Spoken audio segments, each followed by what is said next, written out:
नमो अरिहंताणं नमो सिद्धाणं नमो आयर्याणं नमो वज्रायाणं नमो लोये सौसाहुणम् मंगलम भगवान वीरो मंगलम गौतमो गणी मंगलम कुंद कुंदार्यो जैन धर्मोस्तु मंगलम सर्वमंगल मांगल्यम सर्वकल्याणकारकम प्रधानम सर्वधर्माणां जैनम जयतु शासनम जैनम जयतु शासनम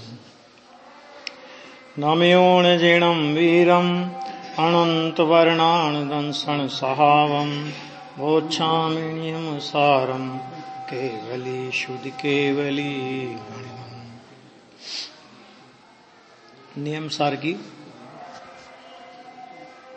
गाथा नंबर अपनी 9 नंबर की चल रही थी। इसमें अपनी चर्चा यहां तक हो गई थी कार्य शुद्ध जीव और अशुद्ध सद्भूत व्यवहार, ये सब हो गया था। मति ज्ञानादि विभाव गुणों का आधार होने के कारण अशुद्ध जीव है, यहां तक चर्चा होती है ना। उसमें नए वगैरह का किस तरह का प्रयोग होता है, अच्छा, चलो कोई बात नहीं, एक बार और। देखो 2 बातें आई थी कि एक तो इंद्रिय बल, आयु और श्वासोश्वास, ये 10 प्रकार के प्राण होते ना। तो संसार अवस्था में इन प्राणों से जीता है, जिएगा और पूर्व काल में जीता था, वह जीव है। ये संग्रह नय कहा। संग्रह नय का मतलब बताया था कल कि सभी जीवों को एक साथ मिला करके ये कथन है। यानी इसमें समझ लेना कि जिस जीव को जो नय लागू पड़ता है, जो प्राण लागू पड़ते हैं, वो आप उसमें लगा लें। सभी जीवों की अपेक्षा से वो कहते हैं हमने कथन किया है। फिर कहा कि निश्चय से भाव प्राण धारण करने के कारण जीव है। तो भाव प्राण माने चेतना प्राण। अब उसमें देखो, व्यवहार से द्रव्य प्राण धारण करने के कारण जीव है, ये दोनों निश्चय और व्यवहार लगाया। ठीक है। अब देखो, अब यहां पर जो मूल बात थी अपनी कल जो चली थी, शुद्ध सद्भूत व्यवहार से केवल ज्ञानादि शुद्ध गुणों का आधार होने के कारण, गुण शब्द का अर्थ यहां पर्याय, लेकिन गुण क्यों कहा कि अवगुण का नाश हुआ उसमें, इस अपेक्षा से इसको गुण कहा। नहीं तो प्रकट होती है ना, तो प्रकट कभी गुण नहीं होते, प्रकट होती है पर्याय। लेकिन पर्याय को भी गुण कहा जाता है। वो किस अपेक्षा से कहा जाता है कि उसमें दोष का अभाव हुआ। जैसे सिद्ध भगवान को 8 गुण प्रकट हुए, तो सिद्ध भगवान को 8 गुण प्रकट होने का मतलब निर्मल पर्याय है वो 8, लेकिन 8 गुण क्यों कहा कि उसके विरुद्ध 8 प्रकार के दोषों का अभाव होने की अपेक्षा से उसको गुण कहा। ये अभी देखो ना, यहां पे क्या कहा, शुद्ध सद्भूत व्यवहार से। शुद्ध मन अनुचरित, सद्भूत व्यवहार से केवल ज्ञानादि शुद्ध गुणों का आधार होने के कारण कार्य शुद्ध जीव है। मैंने केवल ज्ञानादि शुद्ध गुणों का, मैंने पूर्ण शुद्ध निर्मल पर्यायों का आधार होने की वजह से उस जीव को कार्य शुद्ध जीव कहा जाता है। कार्य शुद्ध जीव का मतलब क्या हुआ, कार्य अपेक्षा से वो शुद्ध हो गया। और उसमें कौन सा नय लगाया, अनुपचरित सद्भूत व्यवहार में। केवल ज्ञान भी निश्चय नय का विषय नहीं है, एक बात। ठीक है। और अगर मान लो एक देश शुद्ध, एक देश शुद्ध निश्चय ने, साक्षात शुद्ध निश्चय ने आदि की अपेक्षा से निश्चय कहा भी जाता है, तो भी परम शुद्ध निश्चय नय की अपेक्षा से वो सब व्यवहार हो जाता है। 4 प्रकार के निश्चय के भी 2 भेद हैं। अभी थोड़ा ये विषय कल नहीं आया था, अभी देखो, अभी वो विषय भी आता है, कुछ नया भी आता है कि निश्चय के भी 2 भेद जिनागम में किए, एक अशुद्ध निश्चय और एक शुद्ध निश्चय। फिर अशुद्ध निश्चय के कोई भेद नहीं है ना, माने ऐसा नहीं कि शुभ भाव वाला कम अशुद्ध निश्चय नय वाला है और अशुभ भाव वाला ज्यादा अशुद्ध निश्चय नय वाला है, और मिथ्यात्व वाला तो बहुत ज्यादा अशुद्ध निश्चय नय वाला है। क्यों? क्योंकि अशुद्धता में क्या भेद करना, कान से मेल निकला, नाक से मेल निकला, मुंह से मेल निकला, मलमूत्र निकला, वो सब अशुद्धता के ही भेद है ना, वो तो सब मेल के भेद हैं। अब उस मेल में ये मेल, कान का मेल अच्छा है कि नाक का मेल अच्छा है, अच्छा बताओ। मेल है तो मेल में कोई भेद नहीं, समझ में आ गया। तो वो इसलिए अशुद्ध निश्चय नय का कोई भेद नहीं। यानी नय ने भी ये कहा कि तुम अशुद्धता में भेद मत करो, अशुद्धता को अशुद्धता जानो। नय भी ये कह रहा है, और ये भला आदमी भेद करता है। फिर शुद्ध में, शुद्धता में भेद किया। शुद्धता के 3 प्रकार होते हैं, शुद्धता प्रकट होती है और शुद्धता बढ़ती है। तो चाहे प्रकट होने वाली शुद्धता हो और चाहे बढ़ने वाली शुद्धता हो, वो अपूर्ण शुद्धता कहलाती है, ठीक। और एक होती है शुद्धता की पूर्णता। तो 3 प्रकार शुद्धता में पड़े, शुद्धता का प्रकट होना, शुद्धता का बढ़ना और शुद्धता का पूर्ण होना, ठीक। अब उसमें क्या हुआ कि शुद्धता प्रकट हुई और बढ़ी, तो ये दोनों अपूर्ण शुद्धता में जाएंगे, क्योंकि बढ़ने का मतलब क्या है कि पूरी नहीं हुई तभी तो बढ़ी हुई कहेंगे आप। तो ये जो शुद्धता का प्रकट होना और शुद्धता की वृद्धि, यानी संवर और निर्जरा, ये होगा एक देश शुद्ध निश्चय नय का विषय, ठीक। और पूर्ण शुद्धता प्रकट हुई, पूर्ण शुद्धता प्रकट हुई, केवल ज्ञान हुआ, यथाख्यात चारित्र हुआ, वितरागता, सब ये हुआ साक्षात शुद्ध निश्चय नय का विषय। किसका विषय ये?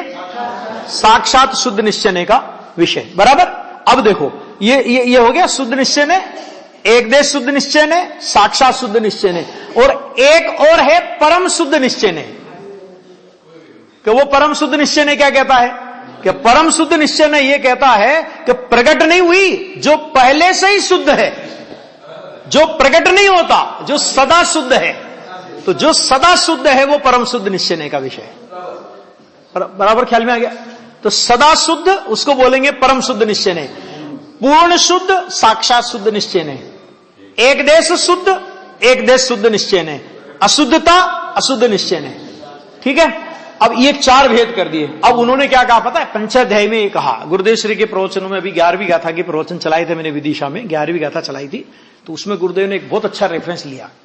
तो देखो पंचाध्यायी वाले ऐसा कहते हैं कि जिन बुद्धि के अपराध से जिनके मत में निश्चय नय के भेद प्रभेद माने गए हैं, वे सर्वज्ञ की आज्ञा से बाहर है। निश्चय नय के, व्यवहार की तो बात ही नहीं करी, निश्चय नय के भेद प्रभेद जिनके मत में बुद्धि के अपराध से माने गए कि वो सर्वज्ञ की आज्ञा से बाहर है। तो क्या भाई साहब की दोस्तों कि सारा ही जिनागम सर्वज्ञ की आज्ञा से बाहर है। तो उनने बहुत अच्छा उसमें तर्क आया कि देखो, जिसको आप अशुद्ध निश्चय नय कह रहे हो, अशुद्ध निश्चय नय एक देश शुद्ध निश्चय नय की अपेक्षा से व्यवहार, ठीक। एक देश शुद्ध निश्चय नय साक्षात शुद्ध निश्चय नय की अपेक्षा से व्यवहार, बराबर। और साक्षात शुद्ध निश्चय नय परम शुद्ध निश्चय नय की अपेक्षा से व्यवहार, और परम शुद्ध निश्चय नय ऐसा है जो कभी व्यवहार पने को प्राप्त नहीं होता, आता ही नहीं। तो अब ये जो 3 निश्चय नय है, ये किसी अपेक्षा से निश्चय और किसी अपेक्षा से व्यवहार, तो इनको हम किस में डालेंगे कि सीधी सी बात है कि जो किसी अपेक्षा से निश्चय और किसी अपेक्षा से व्यवहार है वो वास्तव में व्यवहार है। तो 3 प्रकार के निश्चय हो गए वास्तव में व्यवहार, और निश्चय कौन बचा गया? एक परम शुद्ध निश्चय नहीं निश्चय बचा। केवल ज्ञान की पर्याय तक को व्यवहार, व्यवहार नहीं का विषय। तो अशुद्ध सद्भूत व्यवहार से, अच्छा ये हो गया, ये शुद्ध का हो गया। अब देखो इसमें अपनी चर्चा चली थी कल, अशुद्ध सद्भूत व्यवहार से, यहां चर्चा चल रही थी अपनी कल मूल में। अशुद्ध माने उपचरित, सद्भूत माने अपने में पाया जाता है, व्यवहार से मति ज्ञानादि विभाव गुणों का आधार होने से। किसका आधार होने से? मति ज्ञानादि विभाव गुण, विभाव गुण माने पर्याय। तो मति ज्ञानादि को, मति ज्ञानादि माने सम्यक ज्ञान की बात है। क्यों सम्यक ज्ञान की बात है? क्योंकि अशुद्ध सद्भूत माने उपचरित सद्भूत व्यवहार नहीं कहा, मैंने अपने में पाया जाता है इसलिए सद्भूत। लेकिन उपचरित क्यों कहा? उपचरित इसलिए कहा कि ये पूर्णता को प्राप्त नहीं है। ज्ञान का, दर्शन का, वीर्य का जैसा पूर्ण स्वभाव है, मति ज्ञान, श्रुत ज्ञान, अवधि ज्ञान, मनःपरय ज्ञान, ये अपूर्ण ज्ञान है। तो अपूर्णता की अपेक्षा से अशुद्ध अर्थात उपचरित आ गया। तो ये बात इसमें कही। अब इसमें जो दो बातें आई थी अपनी कि राग को, साधक के राग को जिनागम उपचरित और अनुपचरित असद्भूत व्यवहार नहीं कहता है। साधक के राग की बात है, साधक अज्ञानी का भी है, लेकिन साधक के राग को भी उपचरित और अनुपचरित असद्भूत व्यवहार नहीं में लेगा। बुद्धिपूर्वक और अबुद्धिपूर्वक का भेद हो जाएगा ना, तो वो उपचरित असद्भूत व्यवहार नहीं में चला जाएगा। और मति, कुश्रुत और कु अवधि ज्ञान किसमें है? वो उपचरित असद्भूत व्यवहार नहीं में जाएंगे। क्या ख्याल में है? किसमें गए वो? क्यों? क्योंकि देखो समझना कि साधक का राग वो भी इन मति ज्ञानादि की अपेक्षा से हीन कोटि में गया। क्या कहा? क्यों? क्योंकि सम्यक मति शुद्ध ज्ञान को उपचरित सद्भूत व्यवहार ने कहा और साधक के राग को असद्भूत में डाला। भले असद्भूत के दो भेद कर दो आप, बुद्धिपूर्वक और अबुद्धिपूर्वक राग की अपेक्षा से, वो भी विषय नहीं है। भले उसके आप दो भेद कर दो, लेकिन वो असद्भूत है। और इन ज्ञानों को सद्भूत कहा। सद्भूत मति शुद्ध ज्ञान है ना, सम्यक ज्ञान का अंश है। तो ये सम्यक ज्ञान का अंश है, इसलिए ये सद्भूत। और वो राग को असद्भूत क्यों कहा? कि वो सम्यक चारित्र का अंश नहीं है, सम्यक चारित्र की विकृति है। हां, अंश क्या है? कि अंश तो जो साधक को शुद्धता की धारा प्रकट हुई, वो शुद्धता की धारा सम्यक चारित्र का अंश है। और साधक की भूमिका में जो राग पाया जाता है, श्रावक सम्य दृष्टि को देवशास्त्र गुरु की भक्ति का राग, 9 तत्वों की 7 तत्वों की श्रद्धा का राग, श्रावक को 12 अनुव्रतादि का राग, मुनिराज को 28 मूल गुणादि का राग, कहते वो चारित्र का अंश है कि नहीं? नहीं है। चारित्र का अंश जैसा चारित्र हो उसकी जाति का हो, उसको चारित्र का अंश कहते हैं। या तो यथाख्यात चारित्र वो पूर्ण चारित्र है, और यथाख्यात चारित्र की जाति का जो शुद्धता का अंश है, चौथे गुणस्थान में स्वरूपाचरण, 5वें गुणस्थान में देश चारित्र, मुनिराज को सकल चारित्र, वो तो चारित्र का अंश कहलाएगा। और उनकी भूमिका में वर्तने वाला जो राग है, भले ही उस भूमिका के योग्य है, भले ही उस भूमिका में अवश्यम भावी है, होने पर भी वह चारित्र का दोष है, सच में अचारित्र है। राग कभी भी चारित्र नहीं होता। अचारित्र भाव में चारित्र का उपचार करके राग को चारित्र कहने का नाम व्यवहार चारित्र है। राग व्यवहार से चारित्र है ऐसा नहीं। हाँ, समझो बात को। राग व्यवहार से चारित्र है और वीतराग भाव निश्चय से चारित्र है ऐसा नहीं। राग तो निश्चय और व्यवहार किसी भी अपेक्षा से चारित्र नहीं है, किसी अपेक्षा से चारित्र नहीं है। ख्याल में आ गया? लेकिन राग को शुद्ध चारित्र का उपचार करके, भूमिका के योग्य ज्ञानी की भूमिका में जो शुभ राग होता है उस पर शुद्ध चारित्र का उपचार करके चारित्र कहना, इसका मतलब क्या हुआ कि वो खुद तो चारित्र नहीं है। आपने उपचार, अगर वो खुद चारित्र होता, समझना बात को, तो उसमें उपचार करने की क्या जरूरत थी भाई साहब? आपने उसमें उपचार किया, वो किस बात को बताता है कि वो खुद चारित्र नहीं है, लेकिन उसमें चारित्र का उपचार करके आपने कहा आपने क्या कहा? भोजन की थाली। अब समझो, भोजन की थाली। अब भोजन की थाली का मतलब क्या हुआ? कि जिसमें भोजन रख करके भोजन का उपचार करके भोजन की थाली कही गई। ना। हाँ, तो बोलते नहीं बोलते रोटियों का कटोरदान, तो फिर कटोरदान को खाते हो, रोटियों को खाते हो, हैं? आ गया। तो ऐसे ही उसमें उस चारित्र का उपचार करके राग को चारित्र कहना, इसका नाम व्यवहार है। और राग को चारित्र मानना, इसका नाम मिथ्यात्व है। समझ लेना बात। इसलिए नियम सार में पहले नंबर में कहा कि हम नियम के साथ में सार शब्द क्यों लगा रहे हैं, इतनी गंभीरता है इसमें।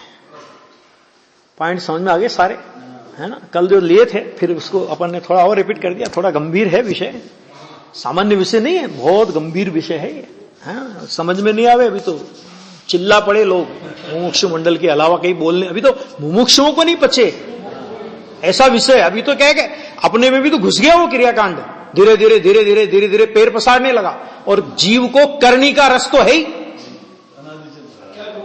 तो हाँ ये करो, अरे बहुत बड़े बहुत बड़े। कहा भाई तुमको द्रव्यलिंग पना याद नहीं आता अपना, ये मूल चीज क्या है। मैं हो कोई दिक्कत नहीं, जीवन सदाचार में हो, जीवन नैतिक हो, जीवन न्याय नीतिमय हो, बहुत उसका कहीं कोई निषेध नहीं, वो तो होना ही चाहिए, उसमें क्या निषेध कर रहे हैं। लेकिन स्वरूप क्या है, वो राग करने से कुछ होता है क्या, राग करते करते होगा क्या, राग चारित्र है क्या। अभी तो आगे आएगी नियम सार में, इसी नियम सार में आगे परमार्थ प्रतिक्रमण अधिकार की गाथाएं आएंगी। और परमार्थ प्रतिक्रमण गाथा के अधिकार में एक गाथा आएगी, समस्त अनाचार को छोड़कर आचार में प्रवर्तन करते हैं। अनाचार, अब वहां अनाचार की व्याख्या क्या करी पता है। अनाचार उन्होंने कहा कि ये जो व्यवहार चारित्र है ना, जिसको हमने व्यवहार चारित्र कहा, कि ये सब अनाचार है, समझना। और अब और आगे बढ़ो, अनाचार को आचार मानना, कहते ये दुराचार है। समझ में आया कि नहीं है, क्या कहा। अनाचार माने जो आचार नहीं है, मुनिराज का 28 मूल गुण आचार नहीं है, क्या है, अनाचार है। और उस अनाचार को आचार मानना वो दुराचार है। अब कौन झेलेगा इस बात को भैया। लेकिन कुंद कुंद बोल के गए हैं, तो बोल के गए तो अपन डंगे की चोट बोलते हैं, अपने क्या तकलीफ, हकीकत है। क्यों, क्योंकि मुनिराज 7वें गुणस्थान में जाते हैं, उससे आगे के गुणस्थान में जाते हैं, तो पाप भाव छोड़ने के लिए जाते हैं क्या, वो पाप भाव है उनकी भूमिका में। हाँ, अरे ये जो विकल्प है ना, 6ठे गुणस्थान में आ जाते हैं फुदक के मारते हुए विकल्प, इन विकल्पों का निषेध करने के लिए, इन विकल्पों का अभाव करने के लिए वो बार बार स्वरूप का स्पर्शन करते हैं। कौन पचा ये बात, अनाचार कह दिया, अनाचार। अब अनाचार और दुराचार में फर्क ही नहीं समझते लोग। अनाचार का मतलब लोग ये समझते डकैती करना, लूट करना, चोरी कर, ये सबको अरे ये तो दुराचार है, ये अनाचार कहां है। मिथ्यात्व दुराचार है, ध्यान से सुनना। अब इसको दूसरी भाषा में कहें, मिथ्यात्व दुराचार है। मिथ्या दर्शन ज्ञान चारित्र सब आ गए, समझ में आ गया। शुभ राग, अशुभ राग की बात तो छोड़ दो, वो तो है ही। अशुभ राग अनाचार है और शुद्ध भाव आचार है।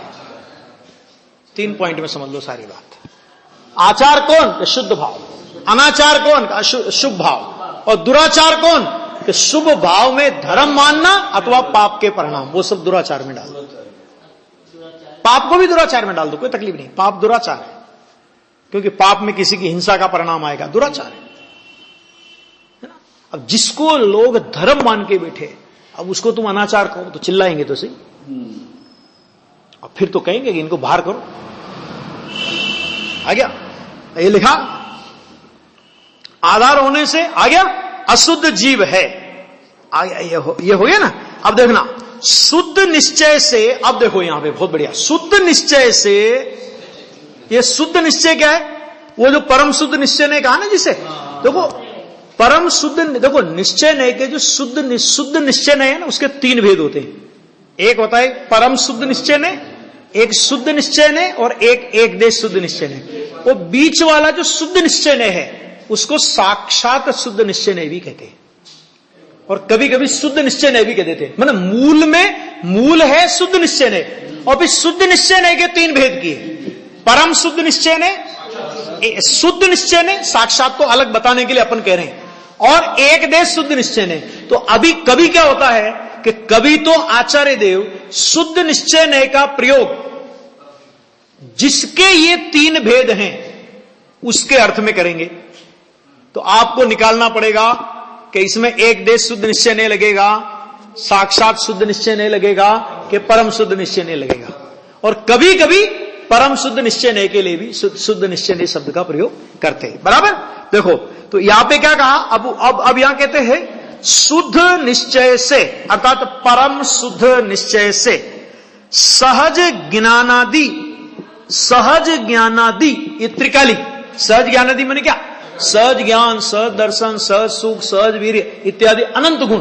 तो इस सहज ज्ञानादि परम स्वभाव गुणों का आधार, ये त्रिकाली गुण, जो इनका आधार होने के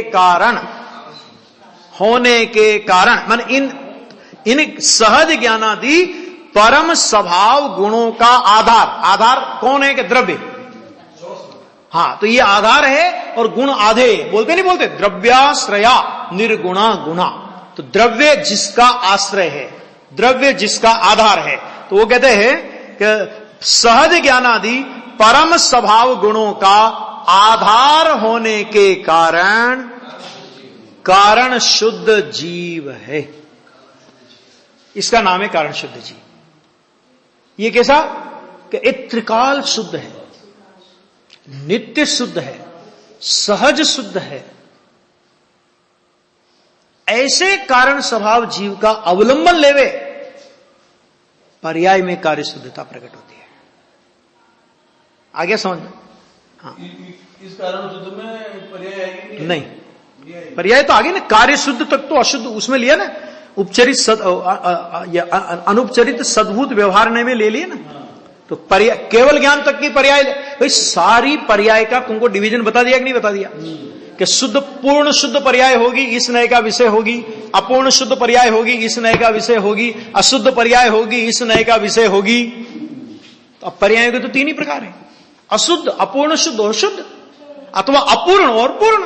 भाई दो ही तरह से था ना, रागादि मिथ्या श्रद्धा और चारित्र की पर्याय में अशुद्धता और शुद्धता का भेद होगा, और ज्ञानादि की पर्याय में अपूर्णता और पूर्णता का भेद होगा।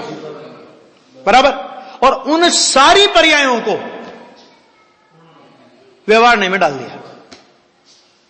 ठीक है, व्यवहार में डाल दिया। अभी कौन सी पर्याय बची जिसको कारण शुद्ध पर्याय में, कारण शुद्ध जीव में मिलावे? कोई पर्याय नहीं बची हैं? गुणों का आधार इतना भी भेद है अभी। तो गुणों का आधार होने के कारण शुद्ध जीव है। ये कहा कारण शुद्ध जीव है। बराबर। इसका कल अपन ने खुलासा पढ़ लिया था सारा, है ना, पूरा खुलासा पढ़ लिया था। कारण शुद्ध जीव है, और वह जीव चेतन है। ऐसा जीव कैसा है? तो कहते चेतन है। क्यों चेतन है? कि उसके सभी गुण चेतन है। बराबर। इसके माने जीव के चेतन गुण हैं। जीव चेतन है ना, कि जीव के गुण भी चेतन। देखो वास्तव में चेतन गुण तो ज्ञान और दर्शन ही, सच में देखा जाए तो ज्ञान और दर्शन गुण चेतन है, बाकी के गुण तो नहीं है।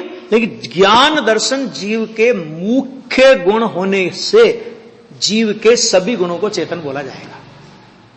ठीक है, तो जीव के गुण चेतन है। अच्छा एक बात, वह यह अमूर्त है। कैसा है जीव? अमूर्त। अमूर्त माने क्या मतलब? कि जिसमें रूप रस गंध और वर्ण नहीं पाया जाता, उसको बोलते हैं अमूर्त। तो जब वो अमूर्त है तो क्या कहते हैं कि इसके अमूर्त गुण है। चेतन द्रव्य चेतन गुण, अमूर्त द्रव्य अमूर्त गुण, सीधी सी बात है। यह शुद्ध है, इसके शुद्ध गुण है।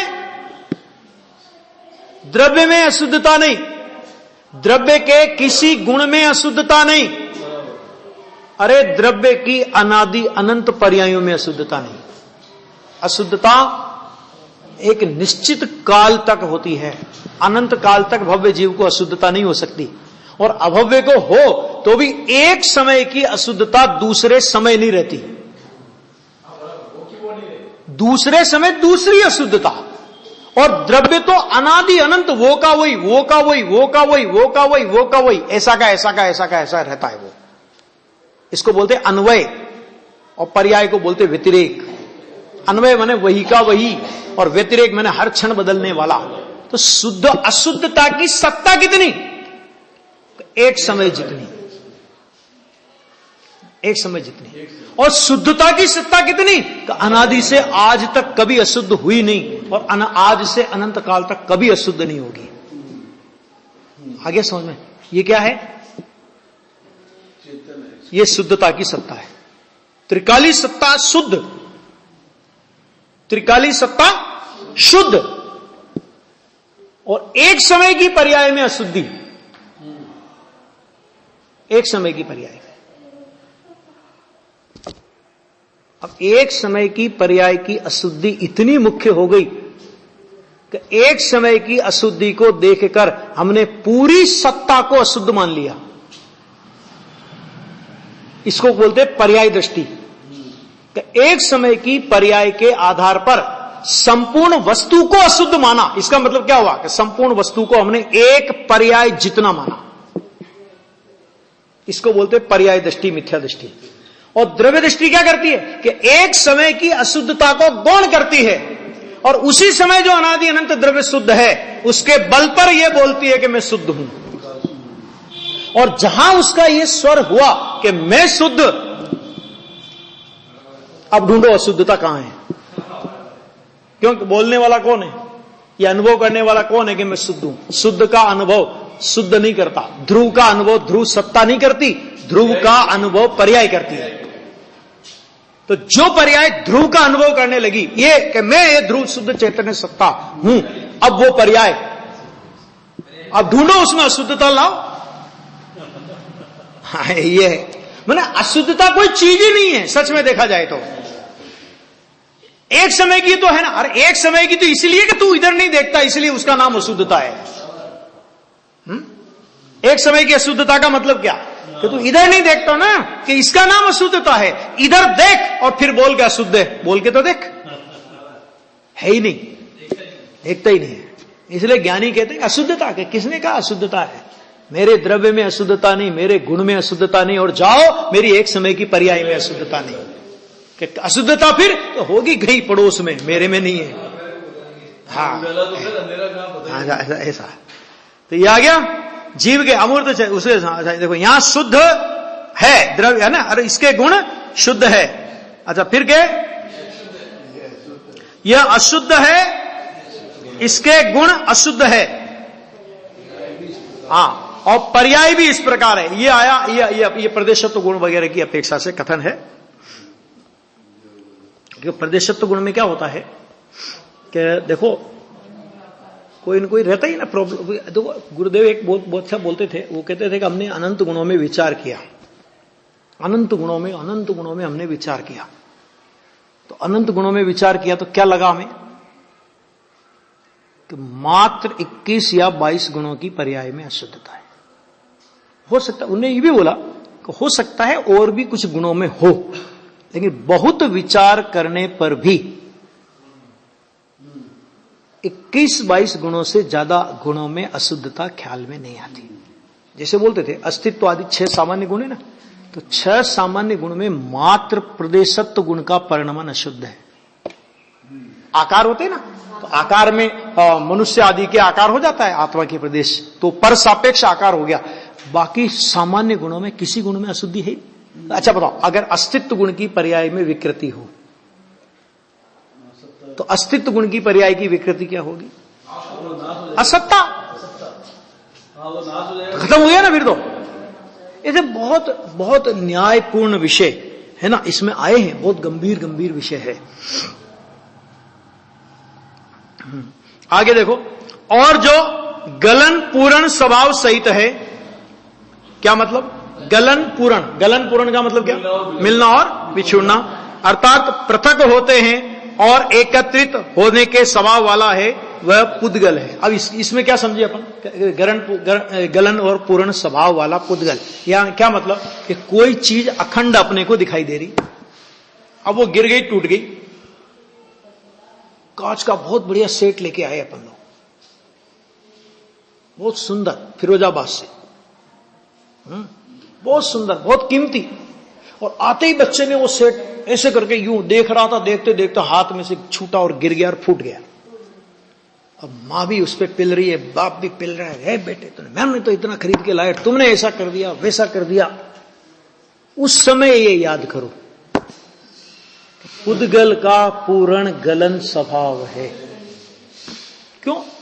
क्योंकि जिस समय आप वो स्कंद है, वो स्कंद का एक एक परमाणु ये बात कह रहा है कि हम अपनी अपनी सत्ता में पृथक पृथक है। एक एक परमाणु अपनी अपनी सत्ता में रह रहा है। अरे कुछ काल के लिए उनका संगठन हो गया और उसको तुमने स्कंद नाम दिया, और उस स्कंद के अनेक प्रकार के आकार प्रकार दिखाई दिए और हम उसमें मुग्ध हो गए। तो आकारों पे मुग्ध हुए, ये हमारी मूढ़ता है या पुद्गल की गलती है टूट गया? तो वो कहता मेरा तो टूटना स्वभाव ही है। क्यों? क्योंकि जब मैं मिला था तब तो तुम बड़े प्रसन्न हो रहे थे, और टूट गया तो दुखी क्यों हो रहे हो? क्यों? क्योंकि मेरा तो स्वभाव है, पूर्ण गलन मेरा तो स्वभाव ही है। ये जब अपन निर्णय करे, देखो दीपचंद जी साहब ने एक बहुत अच्छी बात लिखी, दृष्टि गोचर पुद्गल स्कंदों में द्रव्य रूप बुद्धि, ये मिथ्या दर्शन का चिन्ह है। ये पंडित जी के भाग में वो परिभाषा आई ना, तो उसमें ये भाव दीपिका में से परिभाषा ली है। क्या? दृष्टि गोचर पुद्गल स्कंद, उनमें द्रव्य रूप बुद्धि। क्योंकि अगर उनमें द्रव्य रूप बुद्धि नहीं होती तो हम उन पुद्गलों को, पुद्गल के स्कंदों को स्थायी नहीं रखना चाहते। हम तो उनको स्थायी रखना चाहते हैं, हम मर जाएं लेकिन ये बने रहें, है ना? जाते हैं ना अपन लोग, कोई भी चीज खरीदने जाते, कितने साल की गारंटी, कितने साल की गारंटी? वो तो 7 साल की। बड़ा खुश हो जाता, भैया वाह वाह 7 साल की गारंटी। मैं क्या, तेरी कितनी गारंटी है बता कि तू इसे 7 साल तक भोगेगा, है ना? अपनी गारंटी नहीं, और उन पदार्थों की गारंटी चाहिए इसको, जबकि उनका पूर्ण गलन स्वभाव है। अब उस पुद्गल रूप जो स्कंद है वो पर्याय है, और पर्याय का स्वरूप क्या है? कि पर्याय का स्वरूप है विघटना। क्या है पर्याय का स्वरूप? पर्याय का स्वरूप विघटना है। विघटन हो उसका नाम पर्याय, और कभी विघटन नहीं हो उसका नाम द्रव्य। हमने क्या माना? उस पर्याय में हमने द्रव्य रूप बुद्धि की। आ गया ये मिथ्या दर्शन। क्यों? क्योंकि जैसे पुद्गल की पर्याय में हमने उसे द्रव्य माना, उसी तरह आचार्य कहते हैं तुम जीव की पर्याय को भी द्रव्य रूप माने बिना नहीं रहोगे। अरे जीव की पर्याय को भी जीव द्रव्य मानते हो, तभी तो तुम्हें पुद्गल की पर्याय में द्रव्य रूप बुद्धि हुई। नहीं तो पुद्गल के स्कंद और उससे अपने को क्या लेना देना है?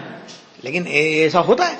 तो देखो यह पुद्गल श्वेत आदि वर्णों के आधारभूत मूर्त है, इसके मूर्त गुण हैं, यह अचेतन है और इसके अचेतन गुण हैं। अब ये जो 2 प्रकार की क्रिया आएगी, स्वभाव गति क्रिया और स्वभाव स्थिति क्रिया, और विभाव गति क्रिया और विभाव स्थिति क्रिया। 2 तरह की क्रिया, गति में भी 2 तरह की और स्थिति में भी 2 तरह की। इनकी चर्चा अपन और विस्तार से कल के सौदे में करते हैं।